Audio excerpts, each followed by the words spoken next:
If that wasn't enough for you, if we're talking about just Wyatt Hubert himself, what it means for him, you should still be on board with him leaving early.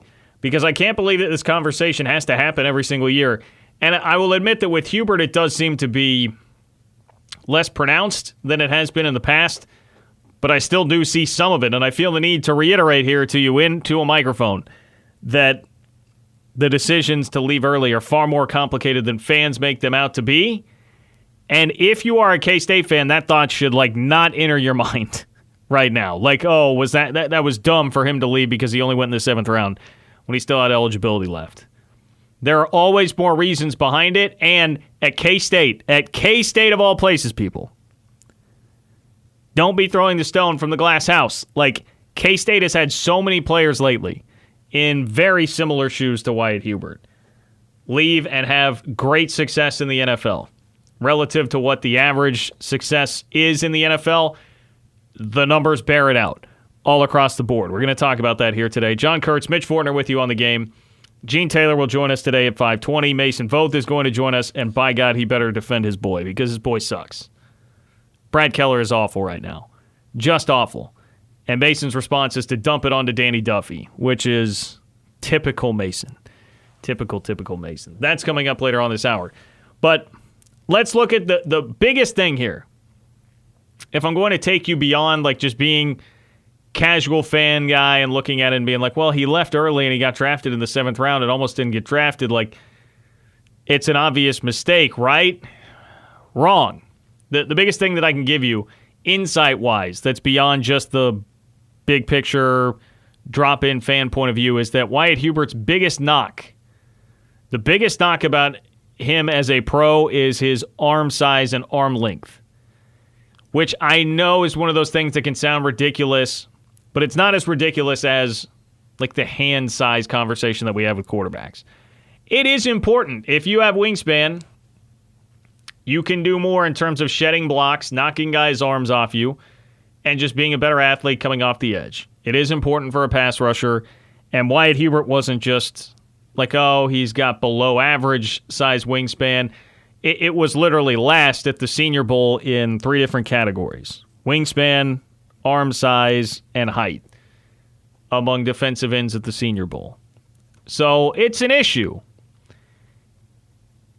And that does not mean he's going to have a bad NFL career. It does not mean he was destined to fail. None of that, but it's a definite hindrance. And the important part as it relates to this discussion is that was not going to change with another year at K-State. They hired a new strength coach, but Tremaine Carroll does not have arm-stretching technology at his disposal. Tremaine Carroll is super cool, can obviously cook some crawfish, and I saw that happened this weekend, but he's not somebody that can come in and just put you in a machine or have you bench press until your arms get bigger. The biggest knock against Hubert was going to be there next year, too. Now, is it conceivable that he could have come back and just lit it up and been Big 12 Defensive Player of the Year and had a completely monster statistical season that would up his stock a little bit? Yes, it is conceivable that could have happened. But there's not as much room for growth there as you would imagine because of, again, the measurables that weren't going to change. So that's part one of this. Part two is that it's always about the student-athlete experience, right? Until as a fan, your feelings get involved. Well, as a student-athlete, he has his degree. This is another one of these guys, and we've run into this with almost everybody that's left early or been in this situation the last few years. They're guys that have gone through, done their schooling, and gotten the degree. Hubert has accomplished that. And once you get that, if you've been in school long enough, you've been at K-State long enough, grinding in the program, and you have your degree, that really, if fans can take a step back and use their head instead of their heart, that should be a pretty much a free pass to do whatever it is that you want at the end of your career without ridicule from people, okay? And the last thing, and the biggest thing, and to me the biggest point, and I've been hinting at this the whole time, is look at what has happened lately when guys have done this. Elijah Lee. He left early. He was a 7th-round draft pick. There was all this talk about, he's not going to make it. He'll be a practice squad guy. 4 seasons later in the NFL, Elijah Lee's made $2.7 million. He's got another $990K coming this year. If he plays this 5th year, he'll have doubled the average lifespan of an NFL player. Career span. I shouldn't be using lifespan. I tried to Google that earlier. Average lifespan of an NFL player, and it popped up and it said like 56 to 57 years, and I was like, oh boy, okay, wrong thing. An average career is 2.5 years. Elijah Lee's been in the league 5 years. DJ Reed left early. There was some criticism there. Went in the 5th round, not super high. 3 seasons later, he's made almost $2 million. He's got another $920K coming this year. Byron Pringle left early, didn't even get drafted. Did not even get drafted. 3 seasons later, he's got $1.6 million. Another $2.1 million coming this year. He just signed that tender with the Chiefs. And oh, by the way, he's been to 2 Super Bowls, winning 1. Guy's got a Super Bowl ring and $1.6 million. And at the end of next year, he'll have $4 million and potentially another ring. Things have worked out pretty well for the guys that have done this here lately from this program. And I think that a lot of that stems from the fact that, I mean, these are, as much crap as I was giving Snyder 2.0 there, like these are Snyder 2.0 recruits and guys that went through that program. And there's a lot of grinding involved with that. Like, these are tough SOBs. These are grinders. That suits them well in the NFL. There is, and has been, always, rightfully so, a lot of talk about, like, Snyder prepared guys for long NFL careers because their practices would be easier by the time they got to the NFL. Like, that's the type of thing that's, again, K-State fan porn, especially the older school K-State fans will love to hear that. Oh, Snyder's program was so hard that it was easier for them by the time they got into the NFL. Like that, I mean, I think there is some level of truth to that, and a lot of these guys have had success because of it. But I bring all this up to show you, like, these are layered, deep conversations about whether or not somebody should go early. And there's always way more to it than just where did you actually get drafted. And with a lot of these decisions, I mean, it's like recruiting. Like, Snyder would always talk about recruiting and say, well, I can't really answer that question. Ask me in 4 years. Well, we're 4 years out now from, like, the Elijah Lee decision, and 3 years from DJ Reed, and 3 years from Byron Pringle. Now we can go back and look at these things and say, anybody who was out here screaming about those guys being dumb for leaving early, you were wrong. And there's really one that flies in the face of this. And even that's layered. But Alex Barnes left early. He did not get drafted. Didn't really catch on anywhere in the NFL.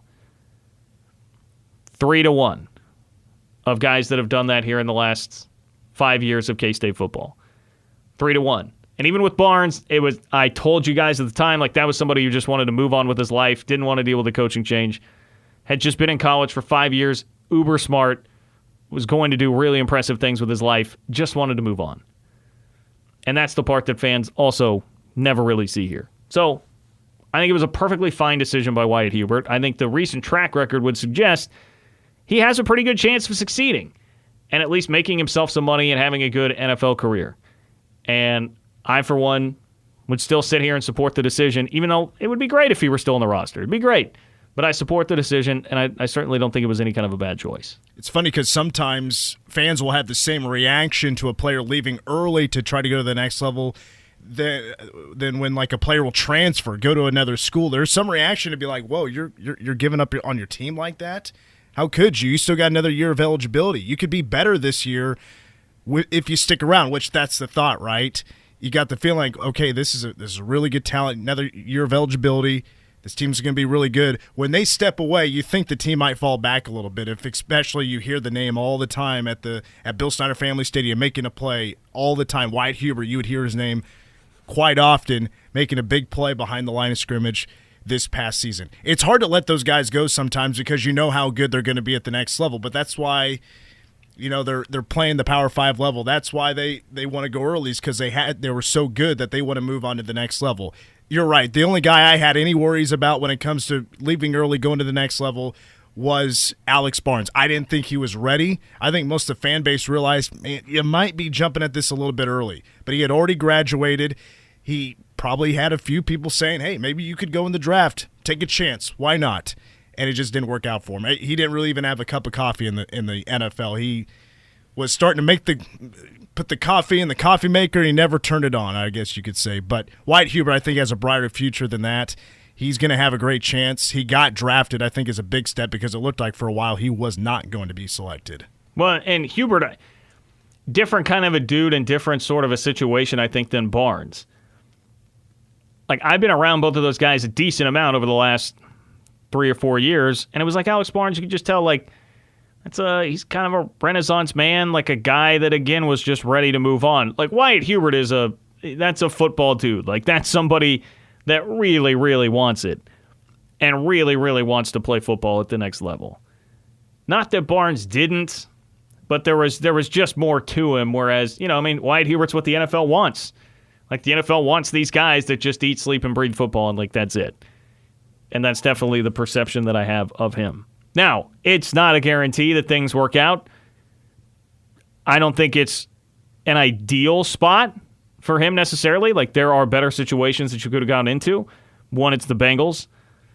Two, the Bengals also drafted 2 other defensive ends. One of them is Joseph Osai, who anybody that watched Big 12 football this year knows that guy was an absolute monster at Texas, at times especially. That Oklahoma State game, that crazy game this year, like, Osai was insane in that game. So, really good players being drafted by the Bengals who had a defensive end. Their defensive line was not good last year. So they just threw tons of draft capital at that position. And Wyatt Hubert's a part of that. But he is only a 7th rounder. There's no guarantee. But that also doesn't mean that it won't still work out for you. Because Lee is a good example of that. Like, drafted by the Minnesota Vikings. Things didn't exactly work out there at first, and he's bounced around to a couple of different spots, but still been a guy that plays and a guy that makes money. Those checks cash, and he played in a Super Bowl. So it can work out even if it's not going to be initially here with the Bengals. I'm trying to get everybody to let's think with more nuance than just the simplistic old school view of, well, if you weren't like a top 2 round draft pick, you were dumb for leaving early. No, it's quite a bit different. And if you aren't a Pro Bowler or an All-Pro selection over the next 4 years, it was dumb to leave early because you could have developed more in college. No, that's not the case. The average career in the NFL is 2.5 years. And we've seen all these guys, outside of Alex Barnes, who have done it in the last 5 years, eclipse that with flying colors, and they're still going. And will still play another handful of years.